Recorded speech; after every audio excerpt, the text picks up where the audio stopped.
Ito naman po mga bossing ko, ang isa sa mga sikreto na perpektong sangkap upang sa ganon kayo po ay mas lumevel up ang swerte. Para magkaroon ng malaking benta araw-araw, kayo po ay laging buenas. Mapapasin nyo na po naman po yan na kung dati-rati kayo po ay paborito ng kamalasan, ito naman ay maaaring ma-reverse ang lahat ng mga nagaganap. Maaaring instead na kamalasan, puro kaswertehan naman ang darating. Ngayon pa mga bossing, ganito lamang po ang inyo pong gagawin sa pamamagitan ng bigas na ito upang masigit na maging masagana ang inyo pong pamumuhay. Subukan nyo po itong gawin sa pamamagitan ng barya at bigas na perpektong sangkap mga bossing. Hugasan nyo muna mga bossing ko ang inyo pong barya. Ang ginamit ko pong barya dito ay 5 piso na bagong-bago kasi ang 5 mga bossing ko ay maswerteng numero. Tapos yung 2 piso parang ito ay lumalabas na 7 pesos kasi swerte rin ang numerong 7. Ganon din po mga bossing ko ang 3 bilang ng bawat barya. Kaya yan ang aking ginamit. Kaya kung gusto yung gayahin nyo rin po yan. Yan po isa sa mga sikreto na perpektong sangkap upang sa ganon mas lumevel up ang swerte.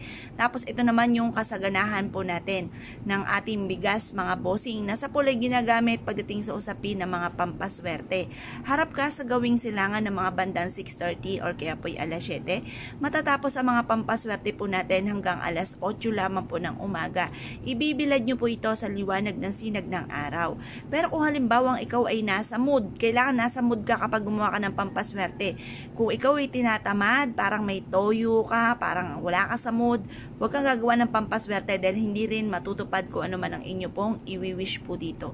At pagkatapos mga bossing ko ay mas mainam na ito po mga bossing ko ay gamitin po natin na sangkap upang sa ganun bukod sa ating sipag at tiyaga at pananalig sa mahal na Panginoon para makamit natin ang ating mga pinapangarap.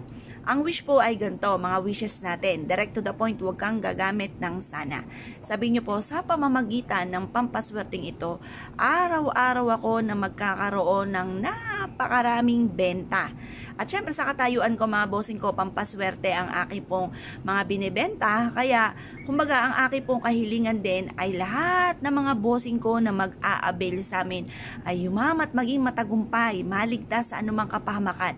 Lagi ko rin po kayong isinasama, lalo-lalo na sa pagpapauso ko sa umaga. Lagi kong kasama ang mga bossing ko. Ngayon po, depende sa mga tinitinda po ninyo. Halimbawa, nagtitinda ka ng damit, masayahan yung customer na bibili ng damit ninyo, magandahan at bumalik po muli, yung mga ganun mga bossing. Basta isasama rin natin sa mga wishes. Ngayon po mga bossing, sabihin po natin magkaroon tayo ng malaking bahay, magkaroon tayo ng magagarang sasakyan, makatapos ang ating mga anak ng kolehiyo at magkaroon sila ng magandang buhay, maligtas sa anumang kapahamakan, hindi magkaroon ng karamdaman, malayo sa, yun nga po, sa lahat ng karamdaman, ay bagay hindi sila magkaroon, yung mga ganon, or kung meron man, gumaling na po sila, yung mga ganon mga bossing. Ngayon po mga bossing, basta i-wish na lahat ng gusto po ninyo na walang gamit na sana direct to the point. Pagtapos na kayo mag-wish, ibilad nyo lang ito hanggang alas 8 ng umaga. Makatapos ang alas 8 ng umaga, ay kunin nyo po ito. Pwede nyo siyang ilagay sa inyong wallet, pwede nyo rin siya ilagay sa may altar, pwede nyo isabit ito sa may main door, pwede rin naman sa may bintana, pwede nyo siyang ilagay sa ilalim ng inyong pong unan, ilagay nyo po sa inyong pong bag, bitbitin kahit saan kayo magtungo. Marami kayong pwedeng paglagyan mga bossing. Ang dulot nito ay swerte. Or kaya po ilagay nyo ito sa inyong kaha, or kaya maglagay ka ng isang maraming bigas, tas lagyan nyo po ito ng mga barya.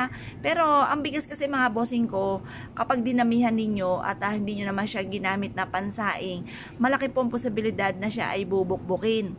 Kaya konti lamang po ang ilalagay na bigas. Or kaya, hugasang mabuti kada buwan, paltan nyo na po ang bigas po ninyo, hugasang mabuti at isaing pa kasi masama ang nagtatapon ng grasya.